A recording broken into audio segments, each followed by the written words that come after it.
80 और 90 के दशक का हर वो बच्चा जो बॉलीवुड फिल्मों को देखते हुए बड़ा हुआ हो, वो कादिर खान के नाम से परिचित ना हो, ये मुमकिन ही नहीं है। कादिर खान एक प्रसिद्ध भारतीय फिल्म अभिनेता, हास्य अभिनेता, पटकथा और संवाद लेखक के साथ साथ निर्देशक भी थे। वहाँ लाइन लगी, दुश्मनों की नगरी कितनी आबाद है, मेरी दुकान कब्रिस्तान की तरह बर्बाद है। अबे देख वो दुकान देख, वो देख।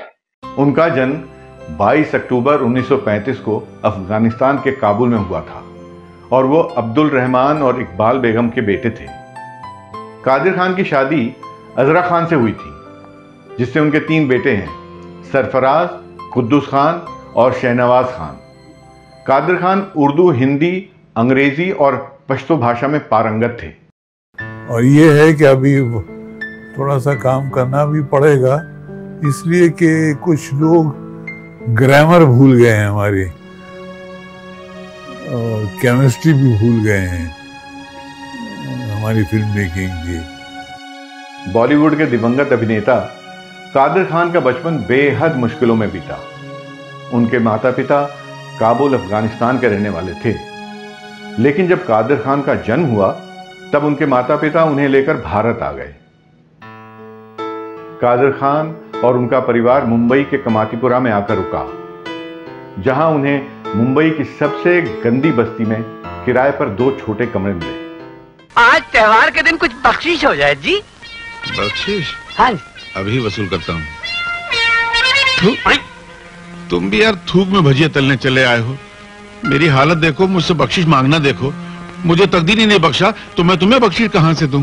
उनसे पहले उनके जितने भी भाई बहन थे जो काबुल में पैदा हुए, सब मर जाते थे। कादिर खान की मां को लगता था कि काबुल की हवा उनके बच्चों के लिए सही नहीं है, इसलिए बच्चे मर जा रहे हैं। जब कादिर खान पैदा हुए तो काबुल छोड़कर कई महीनों पैदल चलकर उनका पूरा परिवार मुंबई आ गया। रोक! अरे क्या है? अरे रोक! हमारा हुक्म है, तांगा रोका जाए। चिल्लाता क्यों है नाम दे मुर्गी वाले? तांगा के लिए रोका? मैं शहर की तरफ जा रहा हूँ, चलना हो तो कूद कर बैठ जा। कूद के बैठ जाओ? हम कूद के बैठे? हम जमाने को कूदवाने वाले, तू हमें कूदने को कह रहा है? कादिर खान की मां काफी मेहनत करके घर चलाती थी, जिसे देखकर उनका दिल छलनी हो जाया करता था। मां को ऐसे देखकर उन्होंने भी सोचा कि वो पढ़ाई छोड़कर बाकी बच्चों के साथ कहीं काम करने लगे, ताकि घर का गुजारा ठीक से हो सके। किसी तरह मां को ये बात पता चली तो उन्होंने बेटे को काफी समझाया कि वो ऐसा ना करे, क्योंकि इससे घर के हालात बहुत ज्यादा बेहतर तो नहीं होंगे, लेकिन तुम्हारा भविष्य जरूर खराब हो जाएगा। हाँ, ये है कि तालीम कम है, उस तालीम को आम करने का, घर घर पहुंचाने का और लोगों को मजबूर करके पढ़ाई पर आमादा करना, ताकि जब वो पढ़ेंगे तो उनका अकल सुधरेगा। फिर उसके बाद जो पढ़ने के लायक नहीं है उनको किसी कारोबार, किसी नौकरी के लिए लायक बनाना। साल 1970 से 75 के बीच में वो MH Saboo Siddiqui college of engineering Byculla में पढ़ाया करते थे। इसके साथ नाटकों में भी उनका काम जारी रहा। आखिरकार किस्मत पलटने का वक्त आ गया था। उन्होंने रंगमंच पर एक नाटक किया था, लोकल ट्रेन, और दिलीप कुमार ने इस नाटक को देखने की इच्छा जताई।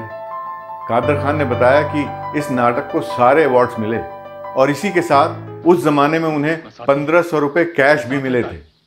पहुंच ले आंसू, दुख को अपना ले। अरे तकदीर तेरे कदमों में होगी और तू मुकद्दर का बादशाह होगा। बस यहीं से वक्त ने पलटी मारी और दिलीप कुमार ने इन्हें अपनी फिल्मों के लिए चुन लिया। कादिर खान ने सगीना महतो और बैराग में एक्टिंग के साथ साथ जवानी दीवानी के लिए डायलॉग लिखने का काम भी शुरू कर दिया। अमिताभ से लेकर कई फिल्मों के बड़े बड़े एक्टर्स इन्हीं के डायलॉग बोल बोलकर पर्दे पर छा गए। हमारी जिंदगी का तंबू 3 बम्बुओं पे खड़ा हुआ है, शायरी, शराब और आप। अमर अकबर एंथनी से लेकर मुकद्दर का सिकंदर तक में इनके डायलॉग्स पर जमकर तालियां बजी। अपन बहुत फेमस आदमी, बड़ा बड़ा पेपर में अपन का छोटे छोटे फोटो छपता है, लक्ष्मी। कादिर खान ने कुछ फिल्मों में विलन का रोल भी किया, लेकिन फिर कुछ ऐसा हुआ कि उन्होंने इस रोल को नहीं करने की ठान ली। दरअसल एक बार मोहल्ले के लड़कों ने कादिर खान के बेटे को यह कहकर चिढ़ाया कि तुम्हारा बाप विलन है, जिसके बाद उनकी खूब लड़ाई हुई और कहते हैं कि इस लड़ाई में उनके बेटे के सर से खूब खून निकला। कादिर खान को जब ये पता चला तो उन्होंने ठान लिया कि अब वो पर्दे पर विलन का रोल कभी नहीं करेंगे। मुझको नहीं, मेरे बेटे को है, उसको फिल्मोनिया हो गया है। फिल्मोनिया? मतलब उसके सर पे ना फिल्मों का भूत सवार हो गया है। अगर वो भूत नहीं उतरा ना तो मैं पागल हो जाऊंगा। 1973 में आई फिल्म दाग से उन्होंने बॉलीवुड में डेब्यू किया था, जहां एक ओर उन्होंने दर्शकों को कॉमेडी से गुदगुदाया, वहीं कई बार विलन के रूप में डराया भी और दूसरे किरदारों में रुलाया भी।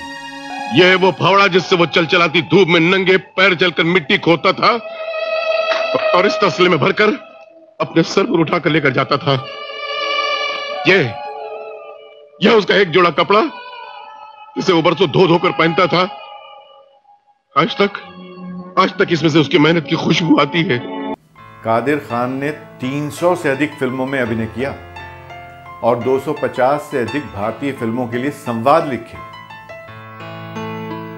कादिर खान को 1974 में आई फिल्म रोटी के संवाद लिखने के लिए अच्छी रकम मिली थी। उन्होंने अमिताभ बच्चन, फिरोज खान, गोविंदा आदि जैसे प्रसिद्ध अभिनेताओं के साथ काम किया। नजर नहीं लगे इसलिए मुंह पे काला टीका लगा रहा था। मुंह पे टीका लगाया था कि टीके पे मुंह लगाया था कि पूरा मुंह ही काला कर लिया? अब तो फिर से नजर लग जाएगी, इसलिए एक सफेद टीका लगाना पड़ेगा। अबे बकवास बंद कर, मतलब की बात पे आ। दिमाग में वकालत की कीड़े जाग उठे, उनको कानून की खुराक की। चलिए। और उन्हें डेविड धवन द्वारा निर्देशित फिल्मों में काम करने के लिए सबसे ज्यादा पहचाना जाता है। उन्होंने फिल्मों में कई सहायक भूमिकाएं निभाई हैं और कई कॉमेडी टेलीविजन सीरियल्स में भी अभिनय किया था। ये पूरा बाल्टी पानी मेरी तरफ से चंदा ले लीजिए और इसको स्विमिंग पूल में डाल दीजिए। हाँ, क्योंकि स्विमिंग पूल बनाने के लिए दो ही चीजों की जरूरत होती है, एक खड्डे की, दूसरे पानी की। खड्डा तो सरकार खुदवा देती है, पानी मैं देता हूँ। एक संवाद और पटकथा लेखक के रूप में कादिर खान ने कई प्रसिद्ध निर्देशकों और अभिनेताओं के साथ काम किया है। उन्होंने मनमोहन देसाई, प्रकाश मेहरा आदि की सुपरहिट फिल्में जैसे शराबी, कुली, लावारिस, मुकद्दर का सिकंदर और अमर अकबर एंथनी के लिए संवाद लिखे। डैडी, पूत कपूत तो क्यों धन संचय, पूत सपूत तो क्यों धन संचय। मैं समझा नहीं। औलाद अगर अच्छी है, अकलमंद है, लायक है तो दौलत इकट्ठा करने की क्या जरूरत, और अगर वो नालायक नाकारा है तो दौलत इकट्ठा करने की क्या जरूरत। साथ ही अग्निपथ और नसीब जैसी अमिताभ बच्चन अभिनीत फिल्मों के लिए पटकथा भी लिखी। दोस्ती, मोहब्बत, जज्बात, सबका सब साला ढोंग धतूरा है। मतलब की दुनिया है प्यारे। अपना मतलब निकालने के लिए लोग मीठी मीठी बातें करते हैं, प्यार करते हैं, दोस्ती करते हैं। 1991 में उन्होंने फिल्म बाप नंबरी बेटा 10 नंबरी के लिए film fair best comedian award जीता। अरे जियो मेरे लाल, तू मेरा नाम जरूर रोशन करेगा। चल इसी बात पे आज मैं तेरे को पॉकेट मारने के तरीके सिखाता हूँ। पॉकेट मारना जो है वो बहुत ध्यान का काम है। अपना ध्यान लगा के रखना और दूसरे का ध्यान हटा के रखना। 1984 से लेकर 1999 तक उन्हें विभिन्न फिल्मों के लिए 9 बार फिल्म फेयर सर्वश्रेष्ठ हास्य अभिनेता पुरस्कार के लिए नामांकित किया गया था। सब पैसे की करामत है जो नहीं मिला। मतलब जरूर खर्च करो, मगर पहले वो पैसे अपनी मेहनत से पैदा करो, तो पता चलेगा कि आज की दुनिया में पैसा पैदा करना औलाद पैदा करने से ज्यादा मुश्किल है। अभिनय की दृष्टि से कादिर खान की आखिरी फिल्म हो गया दिमाग का दही थी, जो कि साल 16 अक्टूबर 2015 में आई। मतलब तू मेरे कपड़े उतार के मुंबई के चोर बाजार में उनकी दुकान लगाएगा? इस फिल्म के प्रमोशन के दौरान वो आखिरी बार मीडिया के सामने नजर आए थे।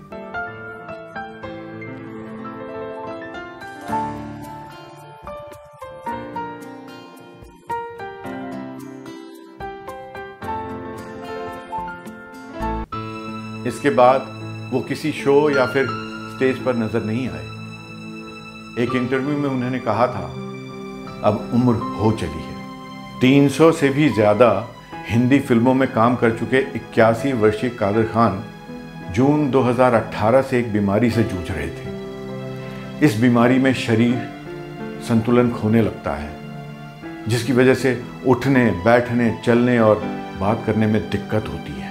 साथ ही व्यक्ति भूलने भी लगता है।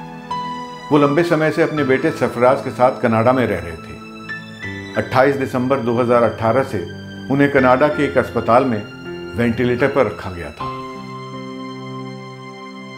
31 दिसंबर 2018 को शाम 6 बजे कनाडा के एक अस्पताल में उन्होंने अपनी अंतिम सांस ली। उनके बेटे सरफराज के अनुसार कादर खान दोपहर में ही कोमा में चले गए थे। दिवंगत अभिनेता का अंतिम संस्कार कनाडा में ही किया गया था। कहते हैं हाल के दिनों में बीमार रहने के बावजूद कादर खान रंगमंच से जुड़े रहे और नए कलाकारों को शिक्षा देते रहे। आज वो भले ही हमारे बीच में ना हो, लेकिन दुनिया हमेशा उन्हें याद रखेगी। बॉलीवुड के हरफन मौला कलाकार के रूप में जाने जाते हैं कादर खान। चाहे एक्टिंग की बात हो या राइटिंग की या फिर डायरेक्शन की, हर चीज में अव्वल थे। ये एक्टर कादर खान को हमारा सलाम। कादर खान साहब ने हम सबको 425 फिल्मों में अलग अलग अंदाज से, अलग अलग किरदार से एंटरटेन किया है। सो लेडीज एंड जेंटलमैन, अब हम बात करेंगे फिल्मोग्राफी ऑफ कादर खान। कादर खान और गोविंदा की जोड़ी बहुत ही कमाल की थी। जिस फिल्म में ये दोनों होते थे वो फिल्म सुपर हिट साबित होती थी। कादर खान और गोविंदा ने 38 फिल्मों में साथ में काम किया है। कादर खान ने जितेंद्र के साथ भी 38 फिल्मों में काम किया है।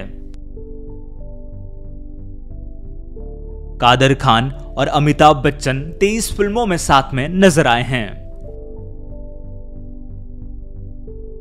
कादर खान और ऋषि कपूर की जोड़ी 17 फिल्मों में साथ में थी।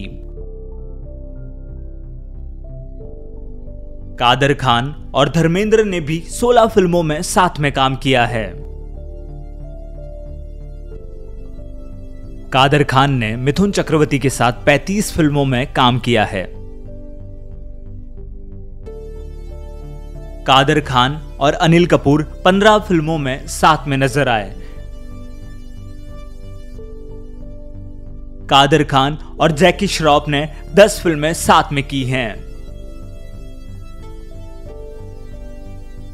कादर खान और राजेश खन्ना की बात करें तो ये दोनों 10 फिल्मों में साथ में नजर आए। कादर खान साहब संजय दत्त के साथ भी 10 फिल्मों में नजर आए हैं, जिन फिल्मों की लिस्ट आप स्क्रीन पर देख सकते हैं। कादर खान और अक्षय कुमार की जोड़ी भी बहुत कमाल की थी। दोनों ने साथ में 9 फिल्मों में काम किया है। कादर खान ने सलमान खान और रजनीकांत के साथ भी 7 फिल्मों में काम किया है। कादर खान साहब ने शत्रुघ्न सिन्हा, शशि कपूर और अजय देवगन के साथ भी 6 फिल्मों में काम किया है। कादर खान साहब को कई अवार्ड से नवाजा गया है, जिनमें फिल्म फेयर अवार्ड्स की बात करें तो आप स्क्रीन पर उनके बारे में देख सकते हैं। Thank you so much for watching Indian film history. Entertainment industry के लिए इंडियन फिल्म हिस्ट्री की ओर से सौगात। डाउनलोड कीजिए एक शॉर्ट मनोरंजन न्यूज ऐप। अब ये उपलब्ध है एंड्रॉयड और iOS में भी।